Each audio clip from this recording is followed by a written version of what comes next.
Hey, welcome back to JG3 Reviews. This is going to be just a quick video. I got a question in the comments of the review of the Jinhao 85, which is this pen right here, how it stacks up to the Jinhao 51a, which is all of these pens to this side, and is it a more premium experience? That's actually a really good question because I talked about how it compared to the Parker 51, and it compares better than you might think. And I think I even may have mentioned how it compares to the Wing Sung 601A. But maybe this is actually cross-shopped a lot more often. The 51A is a bargain pen. If you get it in these transparent plastics like this green and this blue, and they have other colors, then sometimes you get this pen for just a few bucks. If you step it up, then into the celluloid type stuff or resin acrylic, I'm going to completely bash the terms, and this is a quick video. I'm not editing that out. If you get into these resins, then you get really some incredibly cool looking materials. This is a gray and black. This is just, I mean, you can see. And then this is called coffee or amber, depending on the seller. And I think maybe even like if it has more of the black than just the brown. All of them really nice resins. And then of course this one is wood. Those still cost you a couple of dollars less than the Jinhao 85. And in fact, this gray one came with a Bobby Nib, still a couple of dollars less than that Jinhao 85. So I'm going to pull these out of the case, a couple of these, and compare them to the 85 and show you why it may or may not be worth those extra few bucks compared to the 51A, which itself, excellent pen with a proven record. So I'm going to flip the camera, dig these out of this case, and we'll take a closer look. Okay, so first, let me just remind you again, this is what the Jinhao 85 looks like. So you have a much nicer cap than you have on the 51A. This is done much more neatly. It has a smooth edge, and whether you like this or not, it screws on, which does take just a little bit more work. So that's nicer. The materials, this is a lacquered brass, and there's not a 51A that comes in lacquered brass, so that's an upgrade. It has a metal section, I think, unless that's just made to look like it is. But so that may or may not be, again, to your liking, that might be considered an upgrade. The fact that it screws on might be considered, something you don't like. But both of them do come with converters. The plastic section here, I am pretty sure, let me just grab one of these right quick. Well, no, this one is transparent.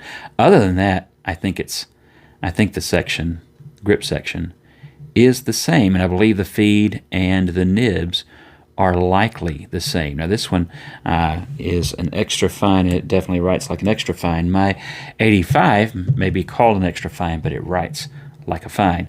So materials, if you like the lacquered look, and I do, I like this, I think it looks good, and it's metal. So that may be considered to you an upgrade. It might be a downgrade to some. That's really going to depend on your own personal preferences, and that gold trim is something you don't see in a 51A.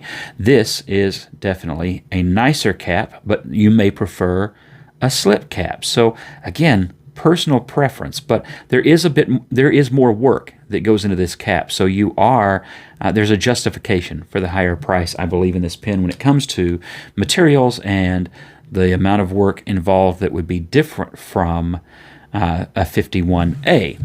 This is the cheapest of all of these, the Jinhao 51A. I don't know what the current price is. I will put it in the description before I post this. I'll look that up. But this has traditionally been the cheapest, and I've seen these anywhere from $2 to $4, basically, depending with all the changes over the last year. Prices aren't quite what they were, but still a very inexpensive pen. Sometimes you can buy these by the dozen, and of course they are cheaper by the dozen. It is a stainless steel cap as compared to this gold-toned cap, and you notice it doesn't have the ring here, the trim ring around the bottom. It just has a groove cut into the metal or stamped in the, however they do that, and it has, if I can get my camera to cooperate, it has Jinhao and the model name on the back. It's not It's just not done as fancy as the other pen. And this can be, it's well done. It's a smooth cut, but it's just naturally a smart edge. They have, or a sharp edge. They have not taken the time to polish this down as they have with this. This is not sharp edged at all. So that's a difference. Otherwise, it is a plastic version of the pen, except that this is all smooth, like with the original Parker 51. This is all smooth, and a lot of you might prefer that if you don't like the threads. But I don't know, it doesn't bother me. But I do think that this, for a cheap pen, it's a fun, slick pen, and it also comes with a converter. I don't have that inked up, but as you can see, kind of a cool looking pen. There's also the option, of course, to get a number 5 nib in the Jinhao 51a, as I do in this pen. And of course this, I think, is just gorgeous, and I think for the price, really, really nice. So I would consider, as far as premium goes, technically still some things about the 85 that are, but I like this look. What would make the experience of the pen a little bit more premium is, of course, cosmetic, but you know, that lacquer feels a bit different, especially compared to that, and the smoothness of the cap. You know, there's little things like that, but in the actual holding and writing, you know, the writing experience is going to be very similar. I think where your premium is in materials and in construction. It's not a huge price difference, so you know, I think that's justified.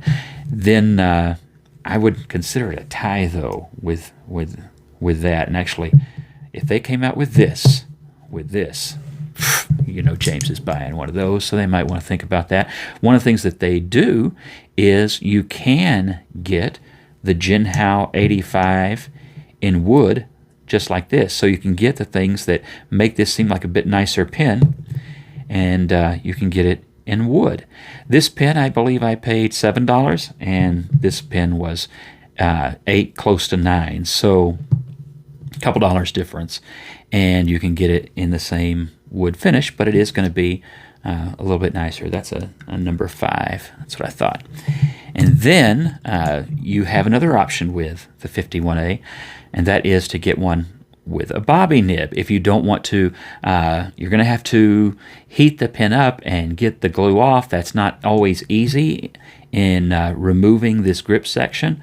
So if you don't want to risk hurting this pen, but you want a Bobby nib, he sells these for a little bit less than the price of a Jinhao 51 or a Jinhao 85.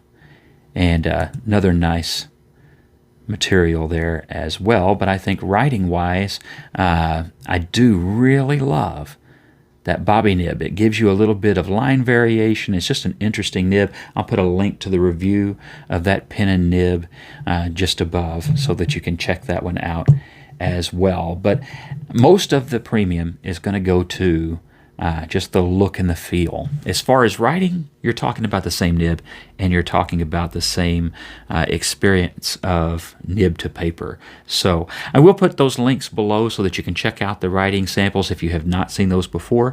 But basically, this is going to be a cosmetic difference and a materials difference, and the difference of having a screw-on cap, which you might consider either plus or minus, depending on your own preferences, versus a very quick slip-off cap, which is truer to the original Parker 51, and of course is quite convenient.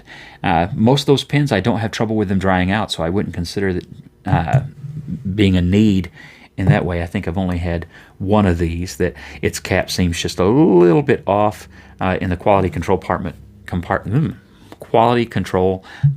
compared to the rest, but otherwise about the same. So there you go. Hopefully that answers your question a little bit. Basically, you know, which one do I like best? Well, you know, it depends on if it's Monday, Tuesday, Wednesday, or Thursday, because I like them all, and I rotate them all through my writing on a pretty regular basis. So great pens, all of them, and I've had great luck with them. All right, there you go. There's the answer to that question, I guess. God bless you, and have a great week. I'm probably going to put up another review same day, so you might check that out. It's going to be the Zebra V301. Is that what that's called? Anyway, the Zebra fountain pen.